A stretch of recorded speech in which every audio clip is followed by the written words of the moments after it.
Hello everyone, here's what's coming up on the world today. Polish President Andrzej Duda wins the country's closely fought presidential election, a move that could likely deepen Warsaw's isolation in the European Union. COVID-19 related deaths in Mexico rise above 35,000 on Sunday, taking over Italy in the global death toll. Plus, China imposes sanctions on 4 U.S. officials and the U.S. Congressional Executive Commission on China. A warm welcome once again to the program. I'm Amarachi Ubani. We begin in Europe as President Andrzej Duda reveals or revels in victory, having won another 5-year term as president. The elections were closely fought between him and Liberal Warsaw Mayor Rafał Trzaskowski. But Duda made it with just over 51% of the votes cast on Sunday, leaving Trzaskowski with almost 49% of votes. It's according to the National Electoral Commission. President Duda's victory makes renewed confrontation with the European Commission likely as the EU executive tries to deal with the economic fallout of the COVID-19 pandemic and rising nationalism across the 27-member bloc. To many religious conservatives in the predominantly Catholic nation, Trzaskowski came to represent the threats facing traditional values when he pledged to introduce education about LGBT rights in Warsaw schools. Official results are expected later today after all the votes are counted, including the record number of ballots cast abroad. Long lines were reportedly recorded in various polling centers abroad, and voters in the Croatian seaside town of Split waited up to 6 hours to vote.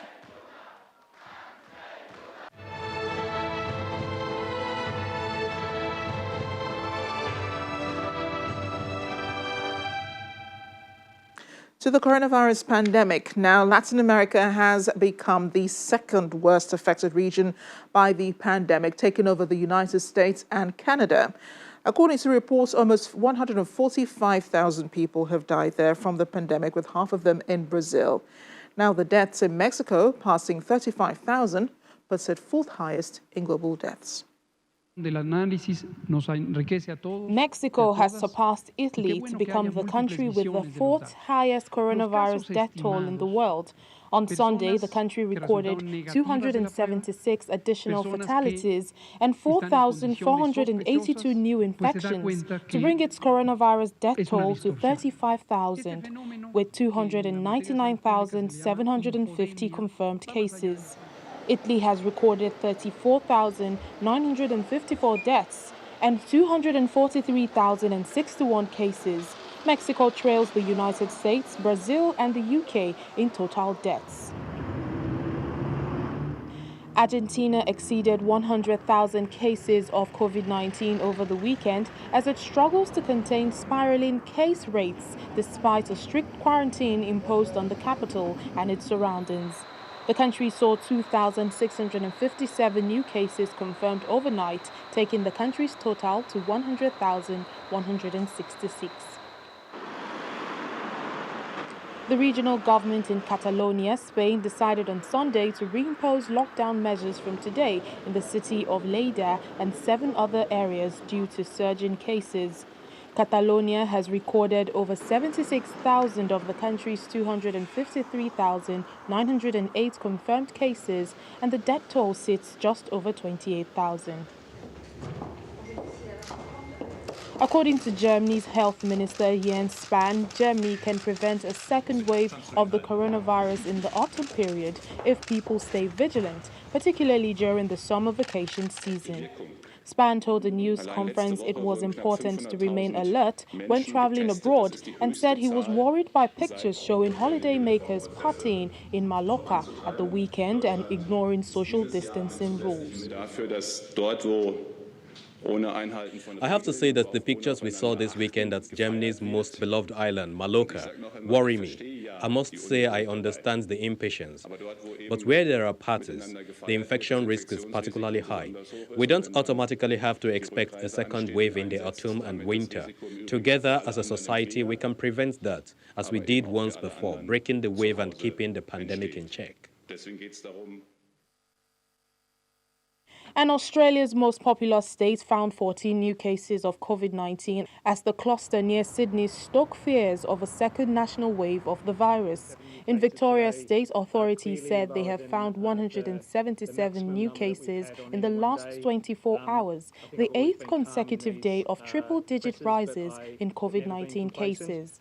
Australia has avoided the high COVID-19 casualty numbers of other nations with swift and strict measures. However, authorities are worried about rising cases of community transmission.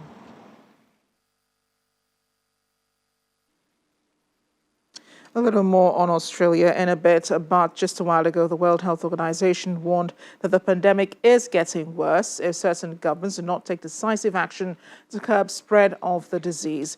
Director General of the Health Agency, Dr. Tedros Ghebreyesus, says countries are moving in the wrong direction as the actions of many governments and people do not reflect that they consider the virus public enemy number one. And back to Australia, which has begun human trials of a potential COVID-19 vaccine developed at the University of Queensland. The trial starts today as volunteers receive their first vaccine dose. Preliminary results of the trial are expected to be released by the end of September. So our studies so far have provided all the safety data and positive immune responses necessary for ethics approval for the trial to go forward, and that's why we're here today. This is the first in human, a randomised, double-blind, placebo-controlled study. There will also be dose escalation component to determine the optimal vaccine dose for future studies. So this phase 1 study will be assessing essentially vaccine safety and also immune responses to that vaccine. So 2 immunisations are going to be given to each of the participants 4 weeks apart. And we'll be measuring immune responses 4 weeks after each of those doses. So I'll be seeing some early data, just to give you a heads up, probably by the end of September. Is checking on the UK's British Prime Minister Boris Johnson has advised people to wear face masks should they find themselves in confined spaces such as shops. And the government would say more about this in the next few days, about what tools of enforcement will be used. The Prime Minister says workers should also consult with their employers about returning to their workplaces wherever it is safe to do so. Many Britons have chosen to continue working from home despite the government's easing of COVID-19 restrictions. I do think that in shops, it is very important to wear a face covering if you're going to be in a confined space and you want us to protect other people and to receive protection in turn. Yes, face coverings I think people should be wearing in shops. And in terms of how we do that, whether we make it mandatory or not, we'll be looking at the guidance. We'll be saying a little bit more in the next few days. France's Prime Minister Jean Castex and union representatives have signed salary increase agreements for hospital staff as part of what they call a historic budget deal for healthcare. The deal will clear €7.5 billion to increase the pay of healthcare workers, an announcement that came after 6 weeks of discussions between the government and the unions. As staff in hospitals and public nursing homes will see their salary rise by €183 monthly. Health Minister Olivier Véran also said they're looking to increase in the number of staff jobs. Healthcare workers who held several protests last month say the coronavirus crisis has laid bare strains that threaten to break public healthcare in France. Medics in Kazakhstan have observed a minute of silence in memory of their colleagues in Almaty today and a national day of mourning for those who died from the coronavirus. 42 Kazakh doctors were named as a part of the dead amid the pandemic in a list announced by the head of the infectious department of Almaty's Central Clinical Hospital. Similar ceremonies took place across all the country while flags were lowered. The official presidential website was turned to black and white. President Kassym-Jomart Tokayev took part in a memorial ceremony in Nur-Sultan. But as of today, Kazakhstan has reported over 59,000 cases of COVID-19, including 375 deaths.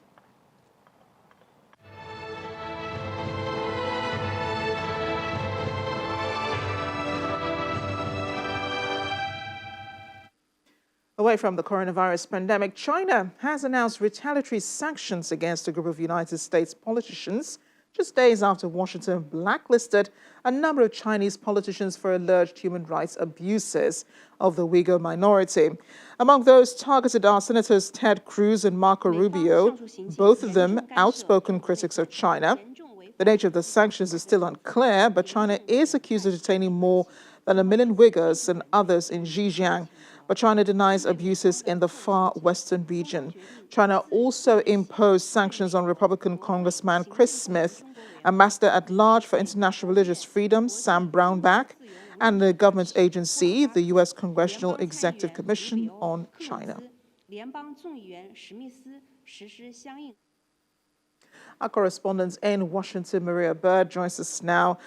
Maria, first of all, the government says, they don't know the nature of the sanctions. Do we have a clearer picture of what sort of sanctions have been imposed on these politicians? Yes. So obviously, we're seeing the retaliation from the sanctions put forth by the U.S. last week. And we know that the U.S. is basically saying that they don't agree with, and they're going in and basically looking at what they believe is abuses against those in Xinjiang. And so the U.S. government has moved forward with this, and China is now saying that in retaliation, they are going to put rights or put sanctions against, as you mentioned, Ted Cruz, Marco Rubio, and a list of other U.S. officials. And so they will also not be entering into China. And this is obviously built up aggression that has been going on between China and U.S. relations for quite some time now. The Chinese government believes that the U.S. has entered into and definitely gone into an area of internal affairs, which they believe that breaks all international affairs relationships, and that this is an area that the U.S. should not be making any type of comments on or putting any sanctions against individuals that are part of China's Communist Party. And so those individuals are being said they're not being welcomed to the U.S., and so these sanctions are one to really restrict the relationships between U.S. officials and those in China who are believed to be responsible for or involved in what they are considering human rights abuses. And I'm sure that these sanctions did not come as a surprise to the United States. China has been warning for weeks, asking U.S. officials to stop their comments on China. The U.S. government also accusing China of human rights violations and so on. So what sort of reactions are you seeing and hearing from the political sphere in the United States concerning this action by China? Twitter appears to be the first source of media information these days. And we know that Mark Rubio, Ted Cruz, and many others have gone to Twitter to state, what does this mean? I can't go to China now. And so that's kind of the rhetoric here is more so people aren't surprised, as you mentioned. I think that this will obviously continue to escalate the tension between the two countries. And unfortunately, we probably will not see the actual relationship between China and the U.S. do nothing but escalate until we get to a January timeframe. Unfortunately, there has been, as China has mentioned, there's been quite a bit of commentary regarding China. And now, at this point, the U.S. has put sanctions against them. And so U.S. officials, I think they're not surprised. We're in a pandemic right now. I don't know if many of them are looking to go to China. And so the real issue, this is going to impact trade and how bad it's going to impact trade. And we know that the economy has been impacted globally, but specifically in the U.S. pandemic. So how will this further impact the economy? Maria, thanks again for speaking with us. We'll keep an eye on this story and probably be getting back to you concerning the details as they unfold. Thanks again. You're welcome. Stay with us. The World Today continues after the break. You'll see this up ahead. Opera House Francesco Arena finds a way to turn a chariot racing arena into an opera venue. Stay with us.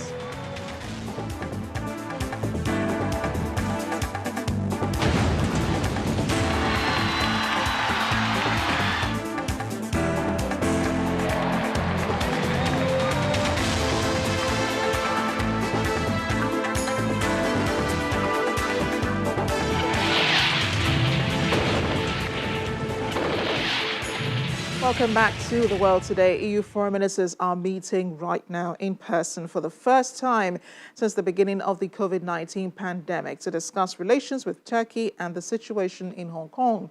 EU Foreign Policy Chief Josep Borrell had said in a statement on Friday he regretted President Tayyip Erdogan's decision to declare Istanbul's Hagia Sophia open to Muslim prayer as a mosque, after top court ruled the building's conversion to a museum was illegal.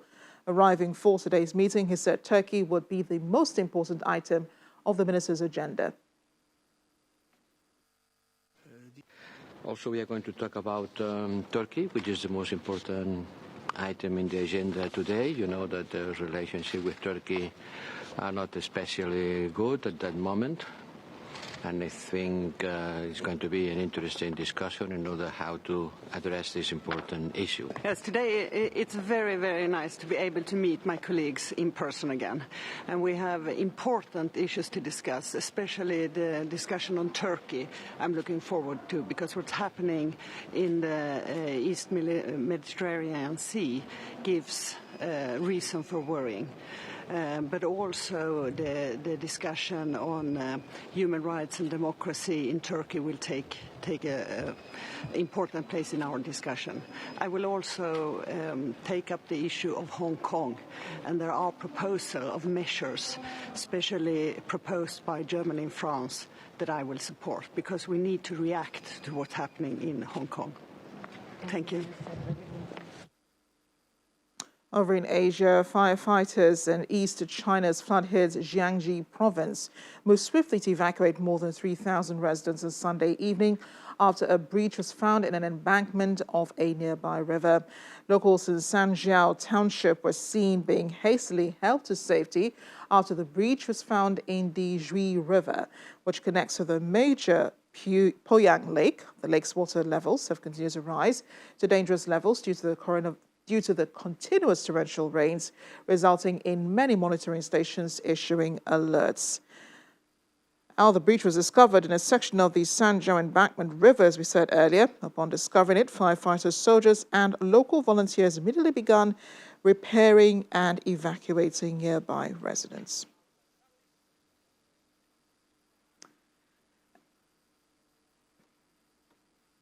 And in central Nepal's Myakhdi district, landslides and flash floods killed another 10 people on Sunday. By Saturday, at least 40 people had been killed by those landslides and floods triggered by heavy rains across the country and predominantly in the Myakhdi district, which is 200 kilometers northwest of the capital, Kathmandu. Thousands of residents have already been displaced, but rescue work is still ongoing as dozens remain missing. Mountainous Nepal is no stranger to landslides and flash floods during the June-September monsoon season every year. This is a common occurrence.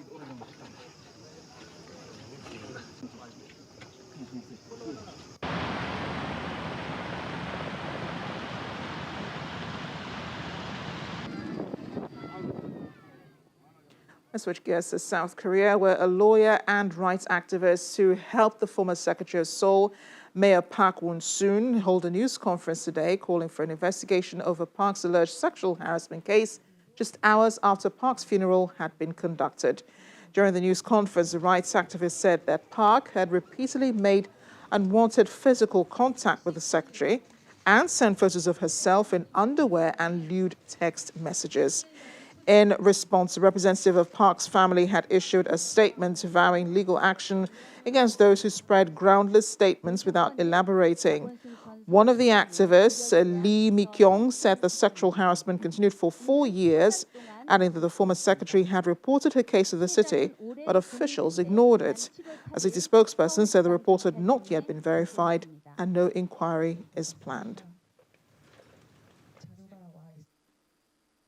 South Africa is in mourning as Nelson Mandela and Winnie Madikizela Mandela's second daughter, Zindi, died at the age of 59. The Department of International Relations confirmed her death today, but the cause is yet to be disclosed. The 59-year-old was serving as South Africa's ambassador to Denmark at the time of her death.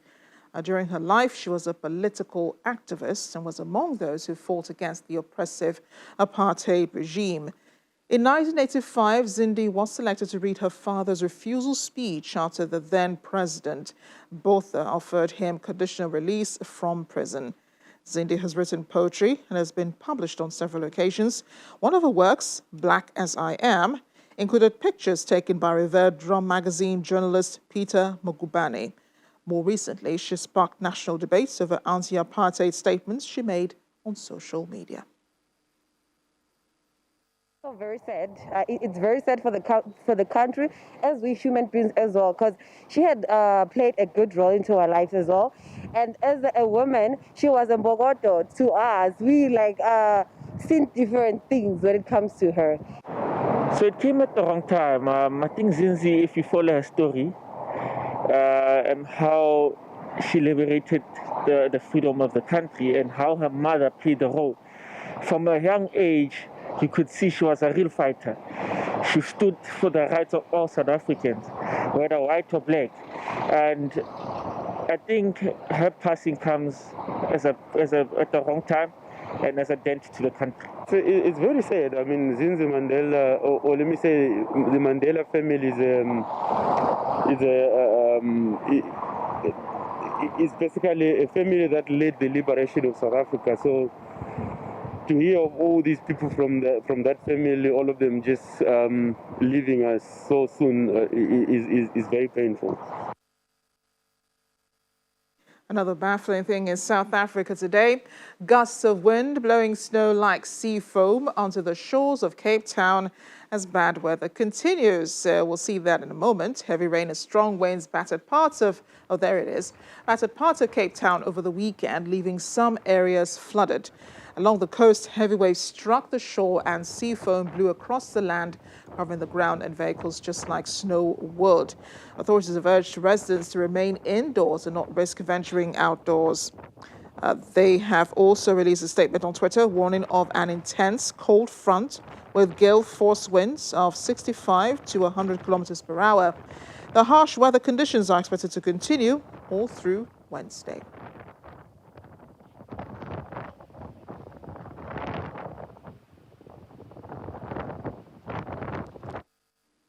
Two more days of that has to be pretty interesting. In Italy, one of the ancient world's biggest public entertainment venues, the 2,800-year-old Circus Maximus, was where hundreds of thousands of Romans would flock to watch chariot races along the 600-meter racetrack. Post-lockdown, the Roman arena has been transformed into, believe it or not, a coronavirus-friendly outdoor venue for the Rome Opera House's summer performances. Since 1937, Rome's summer opera season has taken place at the outdoor baths of Caracalla, but now, due to the new coronavirus pandemic, the historical venue has been ruled out due to being incompatible with the social distancing regulations. Being a vast ancient site, there is enough room to set up seating areas for over 1,000 spectators to socially distance as they watch. Opera lovers will have their temperature checked at 4 entrances and will be accompanied to their assigned seats by staff members. After centuries, the ancient archaeological site will regain its status as a mass entertainment venue, with 19th century Italian composer Giuseppe Verdi's Rigoletto kicking off the season. Hopefully we'll get a chance to watch, at least. Thanks for watching. I'm Amarachi Ubani.